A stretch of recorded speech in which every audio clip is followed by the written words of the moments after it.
Welcome back to Screw the Bible, where we don't water down the word, we let it flood us raw. Today, we tap into Genesis chapters 7 and 8, the storm that erased everything, and the silence that followed. This isn't about animals on a boat. This is about divine reset. When the old world is no longer worth saving, what happens to the ones who heard the warning and built their ark? This reading is from the King James Version, stripped of commentary, read like prophecy. Listen close. Genesis chapter 7, KJV. And the Lord said unto Noah, Come thou and all thy house into the ark, for thee have I seen righteous before me in this generation.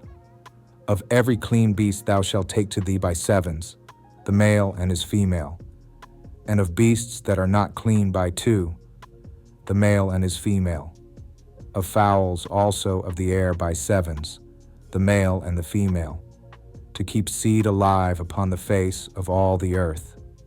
For yet 7 days, and I will cause it to rain upon the earth 40 days and 40 nights, and every living substance that I have made will I destroy from off the face of the earth. And Noah did according unto all that the Lord commanded him. And Noah was 600 years old when the flood of waters was upon the earth. And Noah went in, and his sons, and his wife, and his sons' wives with him, into the ark, because of the waters of the flood, of clean beasts, and of beasts that are not clean, and of fowls, and of everything that creepeth upon the earth. There went in 2 and 2 unto Noah into the ark, the male and the female, as God had commanded Noah. And it came to pass after 7 days that the waters of the flood were upon the earth. In the 600th year of Noah's life, in the 2nd month, the 17th day of the month, the same day were all the fountains of the great deep broken up, and the windows of heaven were opened. And the rain was upon the earth 40 days and 40 nights.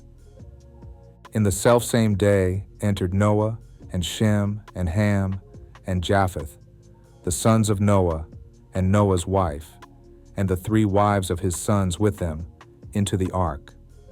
They, and every beast after his kind, and all the cattle after their kind, and every creeping thing that creepeth upon the earth after his kind, and every fowl after his kind, every bird of every sort. And they went in unto Noah into the ark, 2 and 2 of all flesh, wherein is the breath of life. And they that went in male and female of all flesh, as God had commanded him, and the Lord shut him in. And the flood was 40 days upon the earth, and the waters increased, and bare up the ark, and it was lift up above the earth. And the waters prevailed, and were increased greatly upon the earth. And the ark went upon the face of the waters. And the waters prevailed exceedingly upon the earth. And all the high hills that were under the whole heaven were covered. 15 cubits upward did the waters prevail, and the mountains were covered. And all flesh died that moved upon the earth, both of fowl and of cattle, and of beast, and of every creeping thing that creepeth upon the earth, and every man. All in whose nostrils was the breath of life, of all that was in the dry land, died. And every living substance was destroyed which was upon the face of the ground, both man and cattle, and the creeping things, and the fowl of the heaven, and they were destroyed from the earth. And Noah only remained alive, and they that were with him in the ark. And the waters prevailed upon the earth 150 days. Genesis chapter 8, KJV. And God remembered Noah and every living thing, and all the cattle that was with him in the ark. And God made a wind to pass over the earth, and the waters assuaged. The fountains also of the deep and the windows of heaven were stopped, and the rain from heaven was restrained. And the waters returned from off the earth continually. And after the end of the 150 days, the waters were abated, and the ark rested in the 7th month on the 17th day of the month upon the mountains of Ararat. And the waters decreased continually until the 10th month. In the 10th month, on the 1st day of the month, were the tops of the mountains seen. And it came to pass at the end of 40 days that Noah opened the window of the ark which he had made, and he sent forth a raven, which went forth to and fro until the waters were dried up from off the earth. Also he sent forth a dove from him, to see if the waters were abated from off the face of the ground.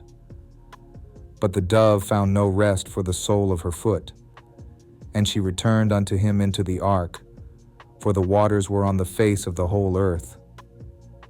Then he put forth his hand, and took her, and pulled her in unto him into the ark.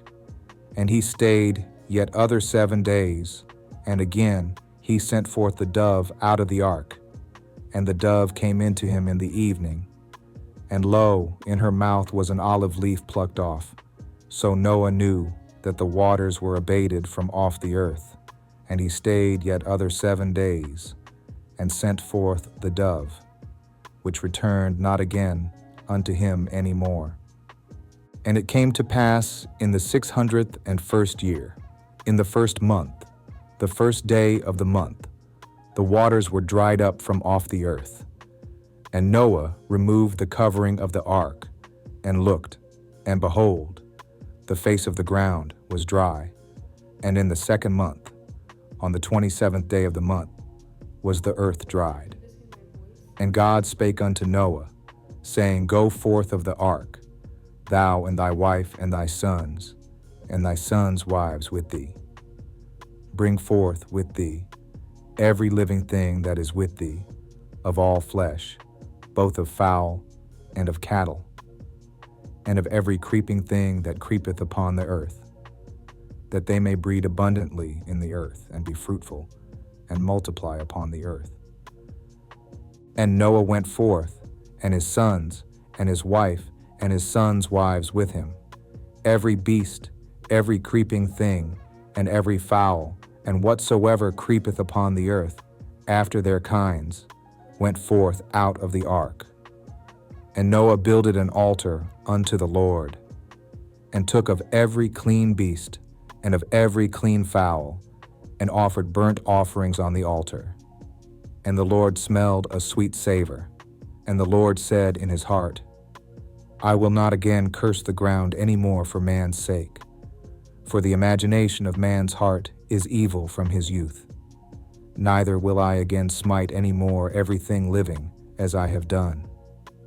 While the earth remaineth, seed time and harvest, and cold and heat, and summer and winter, and day and night shall not cease. Applying it to your life. Sometimes the flood is necessary. When old habits, people, or systems can't be fixed, they must be washed away. Build your ark before the rain starts. Preparation in quiet seasons saves you in the chaos. Obedience doesn't need applause. Noah didn't need fans, followers, or validation, just faith and instruction. Wait for the dove. Just because the storm has stopped doesn't mean it's time to move. Patience preserves the promise. Worship after survival. When you make it through the flood, give thanks. Build something sacred. Begin again with reverence. 5 questions you'd probably ask. What's the modern equivalent of building an ark in silence? How do I know when it's time to let the flood take something? What if I feel more like the drowned than the chosen? Why does God say man's heart is evil even after the cleansing? Is the olive branch moment possible in relationships or society today? Support the message. If this reading moved something in you, if it helped you build your own ark or face your flood, consider supporting the mission. Cash App, Dollar Forest Job. PayPal, A Divine Destiny LLC @gmail.com. Contact forestjob2@gmail.com. Subscribe for more. Screw the tradition. Screw the judgment. But don't screw the text. Read deeper. Feel more. Question everything. Subscribe to ScrewThaBible. Comment your flood story. Share with someone who's rebuilding. Next episode, Genesis 9. What comes after the promise? Stay sacred. Stay questioning. Stay alive.